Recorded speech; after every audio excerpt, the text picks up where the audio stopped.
Ma'am सर्वसाधारणना नमस्ते माझं. Actually मला class करून आता 16 महिने होत आहेत.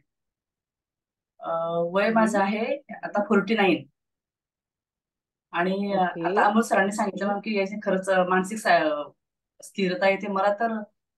इतका छान अनुभव आहे मॅम. ऍक्च्युली मला सिव्हिअर मायग्रेनचा त्रास होता. आणि ओके. पित्ताचा पण त्रास होता. मी ना मॅम दिवसभर खरं तर बाथरूम मध्ये उलट्या करत राहायचे. हा. हो हो. आणि उलटी झाल्याशिवाय माझं डोकं थांबत नव्हतं. 16 तास मला त्या मायग्रेनचा एवढा त्रास होता मॅम. पण आता 16 महिन्यापासून मी एकही गोळी खाल्लेली नाही मायग्रेनसाठी. आणि कॉंग्रॅच्युलेशन्स. पुन्हा टाच. हो. आणि पुन्हा ना मॅम टाच माझी खूप दुखायची, टाच खूप दुखायची माझी. तर डॉक्टरांनी सांगून दिलं होतं की तुम्हाला टाचेमध्ये इंजेक्शन घ्यावे लागतील. हो हो. आणि ती वेळ पण आली नाही मॅम. टाचेत इंजेक्शन घेण्याची वेळ पण नाही. आणि डॉक्टर म्हटले टाच दुखणं वगैरे का बंद झालं असेल तर इंजेक्शन घ्यायची काही गरज नाहीच. Wow. Hello. Great. Yes yes. आणि पुन्हा मॅम आमच्या फॅमिलीमध्ये 2021चा जो कोरोना आला त्याच्यामध्ये माझी वहिनी एक्सपायर झाली.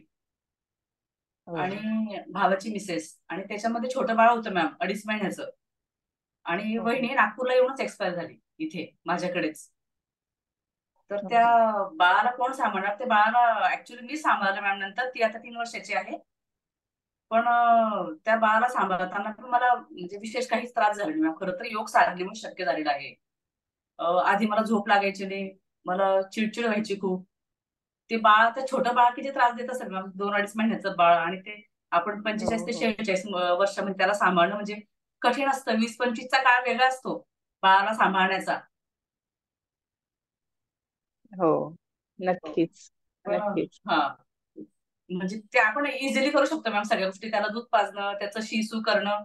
नंतर कंटाळा येतो आपल्याला 45-46 मध्ये आपल्याला कंटाळा येतो. ते सगळ्या गोष्टी करू शकत नाही आपण. पण त्या एक्झॅक्टली. बाळाचं संगोपन पण मी खूप छान केलं मॅम. माहिती का? आहे ती माझ्याचकडे आहे आता. ती 3.25 वर्षाची आहे ती.